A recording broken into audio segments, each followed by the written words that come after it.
do you do when you're feeling uninspired or perhaps you're feeling just not like making music? Well, I'm going to talk about just a few things that I do, and it doesn't mean my way is the best way. You have to find what works for you, to be honest, but it's good to hear these type of videos because they allow you to um what's the word I'm looking for? They allow you to explore what other people do and what other people try to pull from inspiration.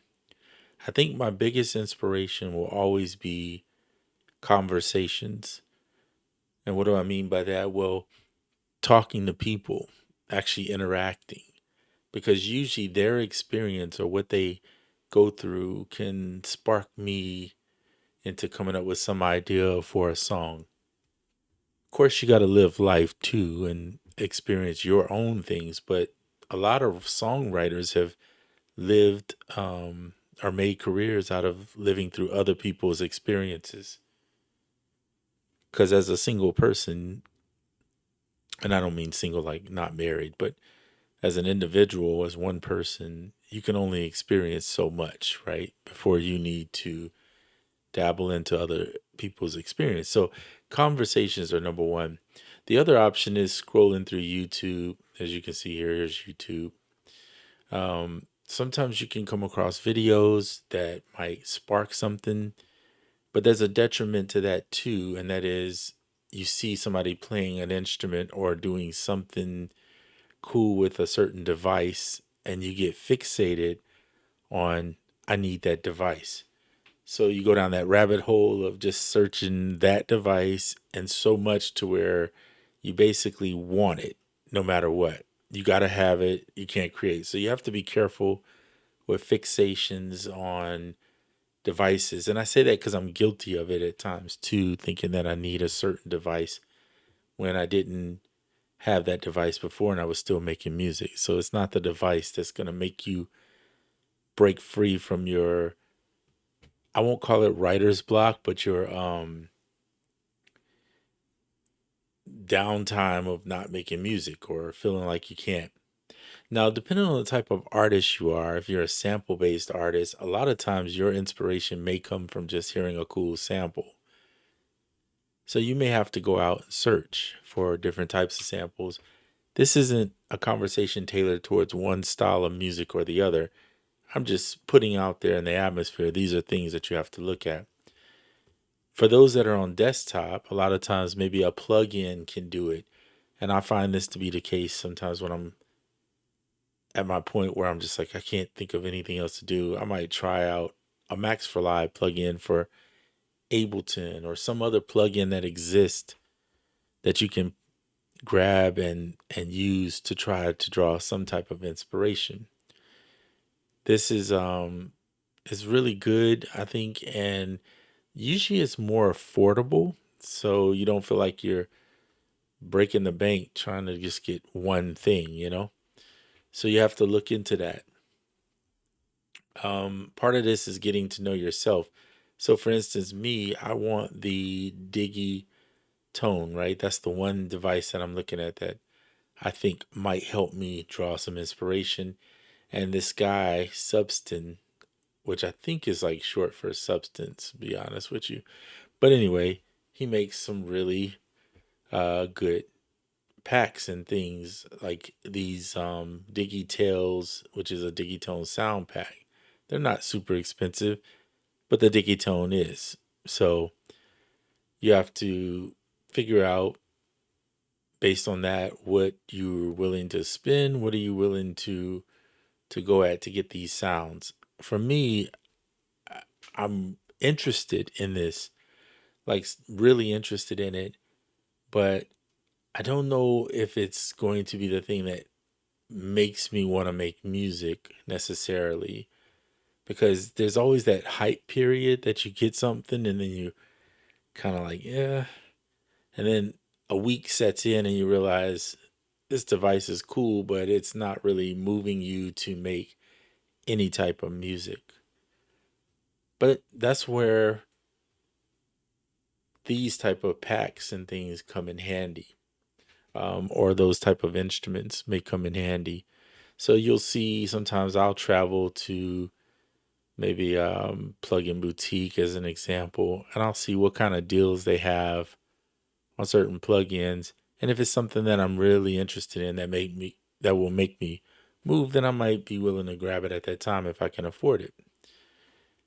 You don't want to rely on this either, quite like an instrument. You could get so caught up in buying things that you forget to actually use them. This happened to me the other day. I'll give you an example. I'm told you guys about Tom Wolfe, and I've bought all his collection of his pigment stuff. So if you look through, these are my actual sound banks. You'll see here's his stuff right here, right? I have all those. I bought them. And I realized the other day, I just was scrolling through here that I hadn't used half this stuff, like Radiant 2, Part 1 and 2. I never used it. Recapture, Rust. I've gravitated towards these two, Echoes, and this Aurea, Aurea, Aura. I think that's how you say it.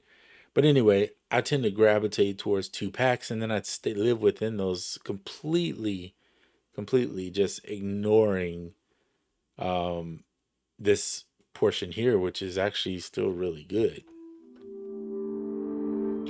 And they have some interesting sounds in there. So I started playing with it,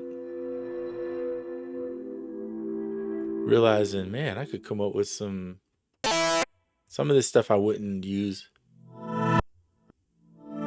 But then I realized, wait a minute, I can, if I'm in the analog lab, I can actually stack two of these instruments together.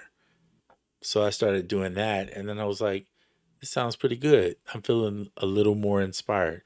Was I inspired enough to make anything? Absolutely not. But but it was definitely moving me in the right direction.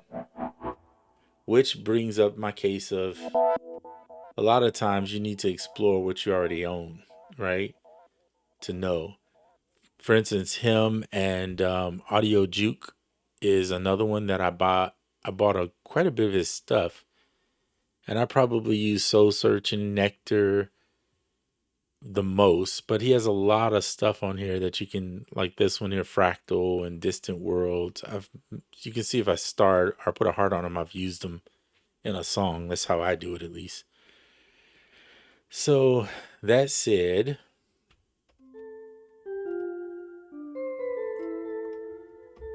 his stuff works really good in like R&B, um, kind of modern R&B trap type stuff. He goes by Juke, but I think his name is Audio Juke. So you can check him out. His stuff is on his own website. It's on other websites. I think adsr.com or whatever. You can get it off of different websites. But the point is use these things that you've invested in that maybe you caught on sale at one time and you just didn't mess with it. Maybe you messed with it for a little bit and then forgot about it. Those type of things can be your inspiration before you go buying a whole bunch of new stuff. And there's also, and this is for somebody who I would say is not a sound designer, but I like to use things that you could sound design on. So you could take what's already there and start tweaking those and coming up with new ideas using those particular sounds that you already have. Again, the itch is to go to here and start looking. Even you say, well, yeah, I can't afford it new, so I'm just go, I guess I should spell it right. I'm just going to go ahead and buy something used. But then you realize people are price gouging in their own way. Some of these are new items, by the way, if you look in here. It's on sale right now for this. Normally, I think it's like $12.49 or something like that. But even like this, look at this used. This is a price gouge. Because they're claiming they dropped this cost, but if you look up here, brand new, you can get it for $50 more. So it's really not that good of a deal. Because why in the world would I buy something used to save $50? I mean, unless it's just like Die Hard. Or you might consider, hey, I'm going to go and get the older version, which only has 8 voices, but you know, you have to figure that out for yourself. Like here's a used one for 950. This is more um drifting in the right way, but it's still a little high for that particular item. So you got to know what you want. And then you can't return used generally. So with a new item, typically you can return it. So keep that in mind if you decide to go that route for inspiration. But I highly suggest stay away from buying for inspiration. That's generally not a good thing. It ends up going down this crazy rabbit hole of trying to figure out how you're going to draw inspiration on something and then you end up not using that device and now you're on the market to sell it.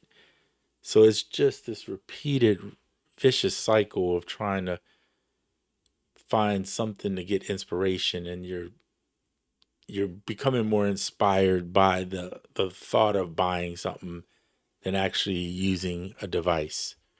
And that's the worst thing you could ever do to yourself. So, one second.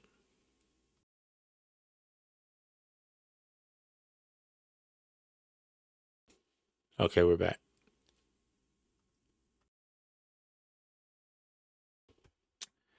All right, did it? Yeah, okay, there we go. So, that being said, do yourself a due diligence of watch YouTube videos for inspiration. Don't get caught up in the whole thing of buying a new device. Use what you have if you can first. If you're still not inspired after that, and now if you're a sample based artist, you got it made in the shade, I always feel like, because your inspiration is coming from something that's already created generally. So you don't have to make it from scratch. So that's different. You're taking it and rearranging and mangling and doing whatever else you do to create something new. And in essence, you're saving a lot of money doing that too, because you're not having to invest in a bunch of gear. Most of the time, if you have like a koala, you can just pop that open and you pretty much have what you need to get started, right? You got your sampler and you just got to find some samples on the internet or wherever and bring them in or make the sample with your mouth or whatever the case may be. So, that said, find your lane, find what works. Now, I'm curious to know from you, and this will be the end of the video, but I'm curious to know from you, what do you tend to do with when you're in a moment of lack of inspiration? What's your kind of go to get you going musically again? Maybe it's doing nothing but just letting time pass. I don't know, but I'm curious. So in the comment section below, I'd love to hear what you are doing to keep your inspiration going. Yeah. So anyway, just wanted to put that out there. Hope all is well, and I'll see you on the next video.